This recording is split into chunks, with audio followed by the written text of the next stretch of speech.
Can anybody really challenge Florida State for the ACC, or is this going to be a runaway? You are Locked On Seminoles, your daily podcast on the Florida State Seminoles, part of the Locked On Podcast Network. Your team every day.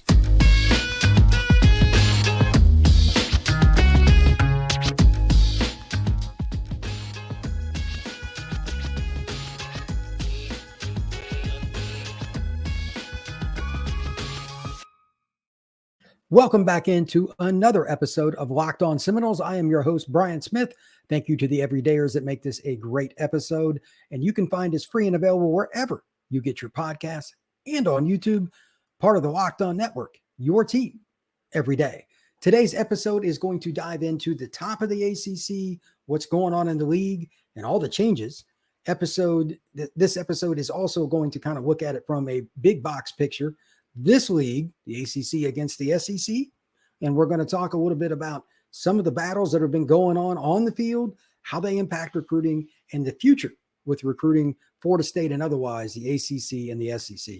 It's a lot of stuff going on that's going to impact the next few years. So let's get started. Number one, right off the bat, it is not disputable right now that Florida State is at the top of the league. I don't care if you're a Clemson fan. I don't care if you're an NC State fan or whoever. Florida State is definitely the best team in the league. They've proven that. I don't care one iota. It's just true. They've dominated LSU. They're the most balanced team in the league. I went over the stats in yesterday's episode. You can look at all the explosive plays. They are very consistent. Plus, this is a team that's still relatively healthy. Remember that here in just a second as I talk about a couple other teams. And finally, this is a very experienced team under the same coaching staff for a while now. They've all kind of played under the same scheme, and then you just add in some pieces from the portal over the last couple of years that have really hit, and Jordan Travis has been here for 4 years. Florida State's the best team in the league. But which team or teams can give them fits on their schedule as well as in the ACC title game? That's what segment one is really about. We don't really know for sure how it's going to play out because they don't play Carolina. They don't play North Carolina this year in the regular season for whatever it's worth, nor do they play Louisville.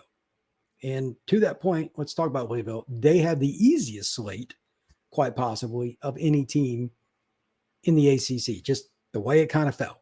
They missed Florida State for one, but they also have situations that are a little easier with some of the road schedule and all that. We can get into that after week 3 or 4 to kind of make sure we know for sure which teams are best, but right now, this is my other three towards the top. With the Noles, number one, clear number one to me. Any one of the following three could be 2, 3, or 4. North Carolina, Louisville, or Miami. They all have warts, though. What are they? Let's start with Louisville. Number one, it is a new coach, but Brom's a very good one. He did pretty well at Purdue, which is a terrible job. It's terrible. He had Plummer there, who transferred to Cal and who's now at Louisville. He is a fifth-year senior. He's a guy that's very experienced, fits that offense. They're going to score. They also have a kid that if you don't know about him yet, you will, Jamari Thrasher. He's kind of come onto the scene, and he's not just good. He's really good. 170 yards in 2 games. He can go. That's a kid that teams are probably going to have to find a way to bottle up a little bit. Louisville can make a run towards the ACC title game. And again, they have the easiest slate, in the opinion of most, amongst the ACC schedule. So Florida State may not see them in the regular season, but they could see them in the ACC title game. Let's talk about North Carolina. They beat South Carolina in the first game. Drake May had a pretty good game, but the real key was the defense. They sacked the opposing quarterback 9 times. Spencer Rattler was beaten and bruised. That's a lot, but they didn't do much in the second game, and they still give up too many passing yards. They just don't do well in the secondary. What does Florida State do? They hit big plays. I don't think North Carolina is a very good matchup for Florida State. If you don't have at least one NFL corner, like NFL ready corner right now, chances you beating Florida State this year, just based on how their roster works, is pretty slim. Florida State will play North Carolina, maybe, possibly. But again, that would have to be in the ACC title game. They don't play them in the regular season. It's just the way it worked out. It's unfortunate in some ways because you would like to have that as a prerequisite to get into the playoff, but, whatever. If you beat them in the ACC title game and you're undefeated, who cares? The other team is Miami. They played at Miami of Ohio first game, and they dominate them. But last week, they crushed A&M. A&M's defensive front's really good. Miami struggled to run some, But Van Dyke went off, had 5 touchdowns, 374 yards passing, 70% clip. They can throw it, so they can at least score with them. The problem for Miami is injuries. I mentioned that a minute ago with Florida State. Miami has some injuries to deal with already. I'll leave it at that. I'm waiting to hear who's really hurt. Of course, all coaches try to keep that at a low, but they got some guys banged up already. You can't be losing key players. So we'll see. But those are my top 3 right now to compete with Florida State. This is just off 2 games. You got a few others that I at least want to mention. And it's been a topsy-turvy year here in the ACC. Louisville, UNC, and Miami. There's the key. But Clemson, where are they? Are they even the top 6 right now? That's something just to mention. I would put Duke next as they beat Clemson, and they've looked pretty good. Just my opinion. I would also put Syracuse up there. They haven't played anybody, but their defense is much better. And they have Schrader, who's a very veteran quarterback. If you have a good defense and a quarterback that doesn't screw up and occasionally hits big plays, you're going to be in games every week. Also, this is a bit of a guess, but at least their defense can make big plays in the run game. At times, they had some problems against Notre Dame, but NC State, they're okay. They just don't have anybody at the wide receiver position that scares you. Notre Dame ate up their receivers for the most part, picked off Brennan Armstrong 3 times. They got to clean some of that up and figure out their offense. But defensively up front, they're pretty good. They're a middle of the pack team. Georgia Tech, Wake Forest, they're right in there. They're all competitive. You have a bad game, have 2 or 3 turnovers, that can go wrong for you. Let's talk about, before this bottom, like Virginia Tech, I'm not even going to mess with that, but let's talk about the ACC right now in terms of looking at it overall. Is it getting better? Is it getting worse? There are 2 things I really like the ACC right now. Number 1 is quarterback play. It is loaded at the top. Like I mentioned, the kid at Syracuse, pretty damn good. I'm sure he could go transfer. He could have transferred or whatever, and somebody had taken him pretty happily. He was pretty good last year. Ane, who's now at NC State, he did a good job with him. If that's a middle of the pack guy in your league, it's pretty good. You got Plummer. Obviously, you have Jordan Travis, who's a Heisman candidate. You got Van Dyke. You got Drake May. You got Brennan Armstrong. You got a lot of good quarterbacks. It's the most important position in sport. The ACC is very good at that spot. The number 2 thing that I like, at least from what little I've seen, and this is 100% the eye test, and then a little bit just the shocking number that North Carolina put up in week 1. They had 9 sacks. I don't care who you're playing. That's a lot. The D-line's a little bit better in this league than what I've seen in prior years. Miami's D-line's way better, and so is Florida State. So those are the 2 taking the biggest jump. I think Clemson's still pretty good up front, but it took a slight drop back. They lost Brzee. That's pretty hard to lose. Among others, very good football player up front. But they're still good.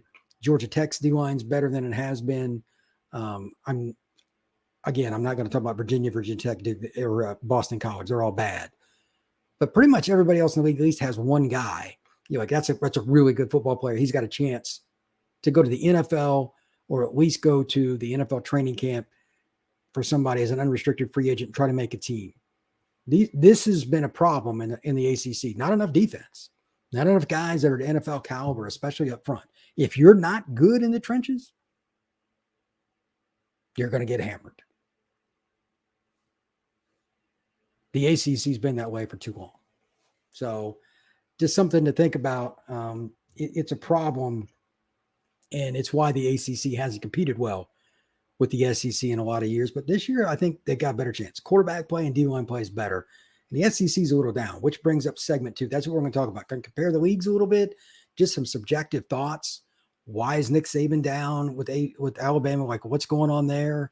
Did he bring in the right coordinator, Tommy Rees? And can the ACC steal some of the recruits, which they flat out need to do? If they're ever going to make any ground on the SEC, this is the time to do it. That is going to be segment 2. I'm not guaranteeing that, but at the same time, they better make it happen. Speaking of making it happen, eBay Motors. Passion, drive, and patience. What brings home the winning trophy is also what keeps your ride or die alive. eBay Motors has everything you need to maintain your vehicle and level it up to peak performance. From superchargers, roof racks, exhaust kits, LED headlights, and more, whether you're into speed, power, or style, eBay Motors has got you covered. With over 122 million parts, number 1, ride or die, you'll always find exactly what you're looking for.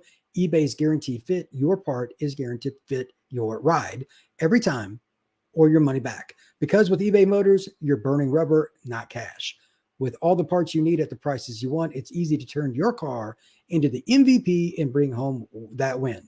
Keep your ride or die alive at ebaymotors.com/motors. eBay guaranteed fit, only available in the U.S. For U.S. customers. Eligible items apply. Exclusions apply. Yeah, it's going to be interesting this year with all the things that are going on.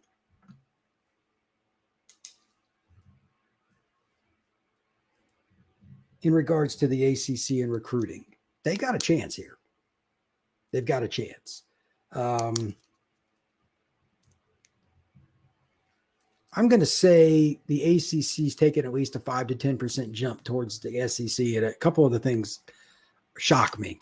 I don't miss on these very often, but I did not see Alabama looking like they did against Texas. I mean, they're pretty good in the trenches and all, but their DBs didn't look organized. Nick Saban still works with the DBs. Like, there's some weird stuff going on there. LSU always has massive, powerful lines. They had 5 guys coming back. Florida State just stuffed them in the middle. 0 for 3 against FSU on 4th downs. That did not look like a typical LSU team to me. And it's year 2 for Brian Kelly. That's weird. It's weird. Auburn's still down. They just changed coaches, give them a year or two. They'll probably be pretty good, but it's still not Auburn right now. Then A&M's disaster against Miami. What was that? They literally were handed 2 touchdowns, a block punt and then a muff punt inside Miami's 10 for 2 touchdowns and still lost by 15. What are y'all doing? A&M is a disaster. Their secondary sucks. Terrible. I have no idea how. Last year, A&M, I'm a stat guy. They were number 1 in the nation in pass defense. Something's wrong because there were guys just wide open all day for Miami. So the ACC's caught up. North Carolina beat South Carolina. Florida State beat LSU. Miami just hammered A&M this past weekend. That's just starters. Wake Forest, I do believe they beat Vandy. I mean, it's just like the ACC's gotten better, man. It's just gotten better. D-line and quarterback, as I mentioned in segment 1, are reasons why. But what else is it? Like, what other little things? It just seems to me there's some odd points. And here's a couple just hot takes on my part. This is my opinion. You can take it however you want. Number 1, let's start with Florida State. It's just the vision that Norvell's had in inching forward. That's not a revelation on my part, but they've just stuck to the grind, moved the flywheel forward, and got better players. The kids that didn't want to be a part of the system have either graduated, moved on, whatever, been moved to the back of the depth chart. They're not at the forefront. Period. That's number 1. Number 2, some of the other teams that I talked about are getting better. They're just getting better. Like Carolina finally plays at least a little defense. Their pass defense still has something to be desired there, quite a bit, but they can score and they can at least make some big plays. Obviously, Miami is much better. Obviously, Duke is much. They just beat Clemson by 3 touchdowns. They're a pretty good football team. It's a weird deal. If you'd have told me before the year Clemson was going to get beat by Duke by 3 touchdowns, A, I'd have said you're nuts. And B, if you'd have said ACC's making up ground on the SEC after you had told me that, I'd have said, look, there are medical facilities for you. I don't know where they are, but you need to go check them out. But right now, that's what I'm talking about. The league has improved. Now, at the bottom of each league is still pretty bad. The ACC is probably worse than the SEC, but at least the middle to the top for the ACC has taken a step up. Then you have Louisville. They're kind of the wild card I talked about. I'm very high on Braum. I think they can beat some teams because they're going to score. They got some big play capabilities, and they've got a really talented running back. That's an interesting squad. So it's something to think about there.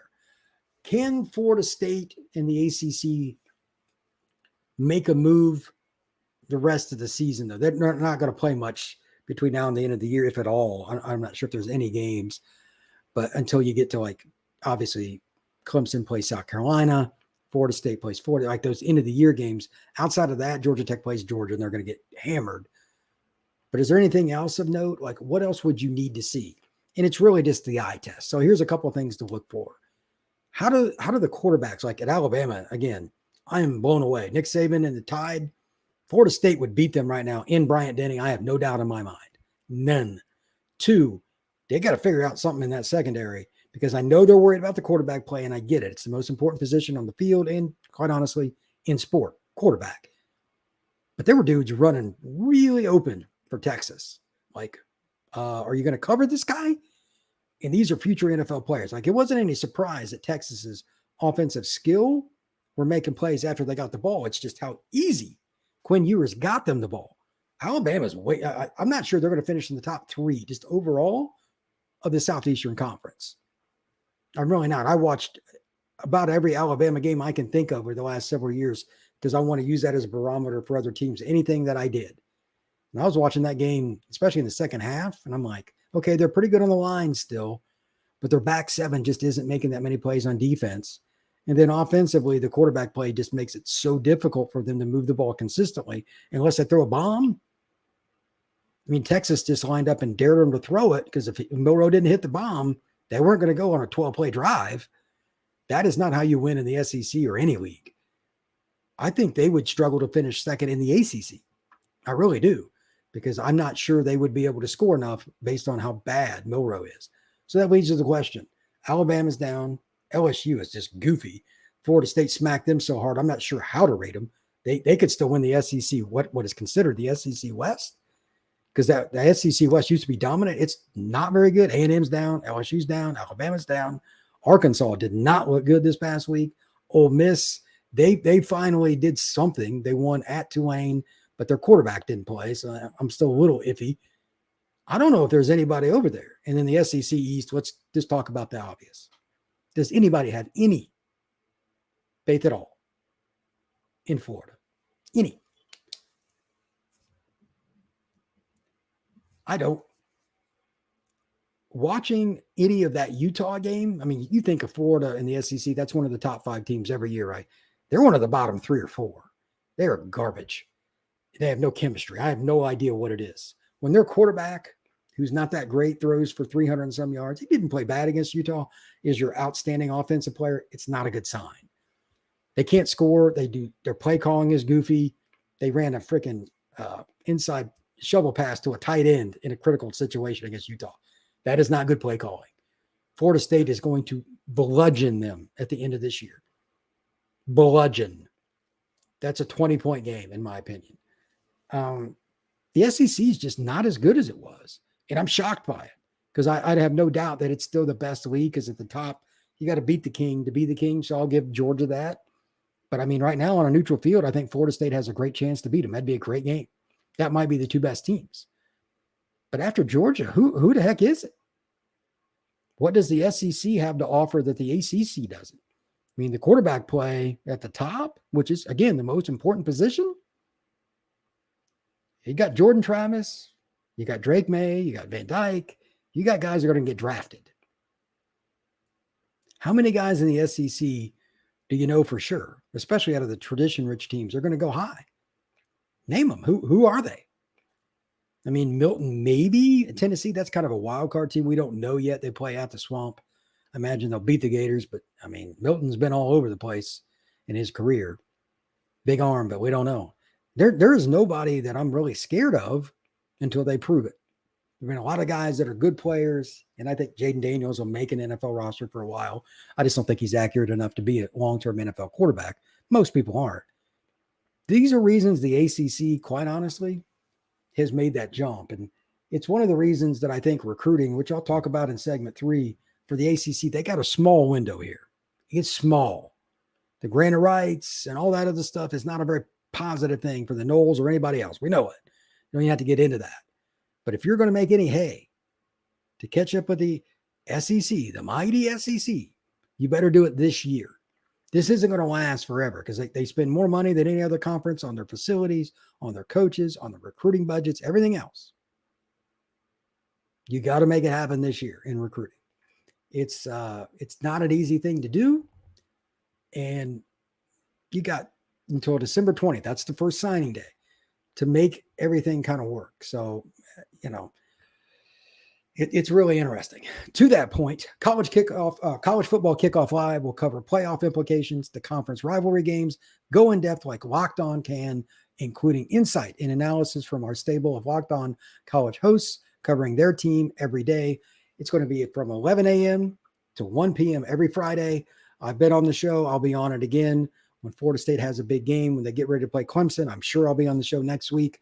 These are the fun games we want to talk about, but we're also going to talk about situations that are going around college football, like the Mel Tucker situation, whether you root for Michigan State or not. That is some weird stuff going on up there in East Lansing. We'll talk about all the big news around college football, things impacting the college football playoff situation. Locked On is going to do that for you. College football kickoff live, 11 a.m. to 1 p.m. every Friday, going live. You can find it on this podcast channel, like on YouTube, or any of the other ones. You can go to Baylor, you can go to Michigan, doesn't matter which one, you can find it. College football kickoff live. Before I go into segment 3, real quick, one other thing I want to mention about recruiting. You have to mention the transfer portal with it too. It goes into what I'm getting ready to talk about in segment 3. It is very important because with all of this stuff that's going on, one key recruit, think about Keon Coleman, can completely change it, but he was a transfer. It wasn't exactly a recruit. So it matters how well you do this year to capitalize. Speaking of capitalize, make a capitalization opportunity with Jase Medical. Jase Medical case provides 5 life-saving antibiotics for emergency use. All it takes to get a Jase case is fill out a simple online form, and in some cases, jump on a quick call with one of our certified physicians. Get ongoing care from our physicians on any treatment-related questions. Doctor created, doctor recommended. Everyone should be empowered to take care for themselves and their loved ones during the unexpected. That's why Jase Medical offers you the Jase case. The Jase case provides 5 life-saving antibiotics for emergency use and gives you a peace of mind so that you are not just hoping that you have access to medical emergency kits. Jase Medical makes sure you have the medication in hand. Jase Medical is simple. They handle everything from the online evaluation to licensed pharmacy, medicine delivery, and ongoing consultation and care. Don't get caught unprepared. Save more than $360 by getting these life-saving antibiotics with Jase Medical Plus and an additional $20 off by using code LOCKEDON at checkout at jasemedical.com. That's JASEMEDICAL.com, promo code LOCKED ON. So as we go through segment 3 here, this is pretty simple. I am a huge fan of all the things that kind of go on with recruiting. It's fun for me. I've always enjoyed it, but this is a unique one. This is uncharted territory for me as well. I'm going to guess that most of the time people just expect teams to recruit the same regardless. And to a certain degree, I did too growing up. This is Tennessee, this is Texas, whatever. Well, the head coach matters, your win-loss record matters, but it used to take a little bit longer. Kids didn't change their mind as quick. In today's society, one loss can flip a kid's opinion of a school really quick. They are fair weathered as it gets. And to be really, really quaint about it, I don't think anybody should be surprised by that based on the society that you walk into every day. So, with Florida State ascending, with North Carolina finally playing some defense, etc., can they win more battles against the SEC? Just straight up head-to-head, we want this kid, you want this kid, our league is going to make ground on your league. That's my question. And to be honest with you, I don't see why not. All the points that I brought up in segment 2 weren't by accident. I mean, again, name the quarterbacks that you think are dominant in the SEC long-term, especially going to the pros. And that matters. Kids see who gets drafted and who don't. Drake May is going to help the ACC. Like, he'll be a top 5 pick. That's going to help. Jordan Travis is going to get drafted pretty high. It's going to help. How do you figure these things out? Well, you just got to go out and play more and get better. Like Jordan Travis, I think will go in the 2nd or 3rd round. That's just my guess. I mean, if I'd have thought I would be saying that now 2 years ago, I'd have been crazy. But again, things change. Brennan Armstrong could get drafted. I mean, he did have a great year 2 years ago. Tyler Van Dyke, etc. And then the D lines, finally. Florida State's in particular is the deepest. You got Clemson's, got D linemen there, Miami's. These things are going to help. And let's talk about D line recruiting. That's one of my favorite subjects. Between now and signing day for the ACC to truly catch up at all with the SEC, any of them, from Syracuse, Wake Forest, Florida State, doesn't matter. Georgia Tech, you name it. They got to win several head-to-head battles for D linemen. That's where the SEC has made hay forever. They have been the king, and it is not even in the frickin' stratosphere being close with anybody else. Not even the Big Ten. Not even close. You got to win those battles. There is no shortcut. You got to go right through. Corner would be nice too. That's the other spot. Florida State, obviously, the Florida State class, a DB in general. That's a really good group. But, you can't just have one team doing that. You need 4 or 5. Miami's doing pretty good at DB over the last couple of years. Carolina certainly needs to. They could be headed back in the wrong direction. NC State has developed their guys well, but they need to continue to get guys. Clemson, they haven't developed them as well as they should. Done okay, but they need another dude to come in. They've underwhelmed based on their talent they've signed at corner, to be honest, over the last 2-3 years. And then finally, the big part, somebody else. Could one of these other teams step up in the ACC? Who's it going to be? Because the league, if it gets better, it helps Florida State. I know most people don't care about hearing about the other teams, but it is vital. Vital. Because if you're just beating teams that nobody respects, you're not going to get a higher ranking come playoff time. Every year, you're going to get looked down on. Oh, you're just in the ACC. It is vital for the Noles that Wake Forest get better. That Virginia, BC, and Virginia Tech, those 3 in particular, they've got a long way to go. Georgia Tech has taken a little bit of a step up. Good for them. I think that staff's done a nice job. But you got Louisville. We're waiting to see. We don't know yet. Pittsburgh's had some obvious D. I mean, they can coach D-line. Their problems are usually on offense. And just as a note, Phil Jurkovec, it was 10 of 32 against Cincinnati. That's not getting it done. Their offense stinks. So they got to figure out a lot of things. I don't even know where to rank them. They are terrible. And it's just because they can't throw the ball. They're terrible at it. So Florida State needs some help from the league to help them long term. The Noles are doing their part. Now it's everybody else. Even the ones that are doing pretty good this year, they got to finalize in recruiting. So I'm going to leave you on that note. Everybody have a great day. Thank you very much. Be safe.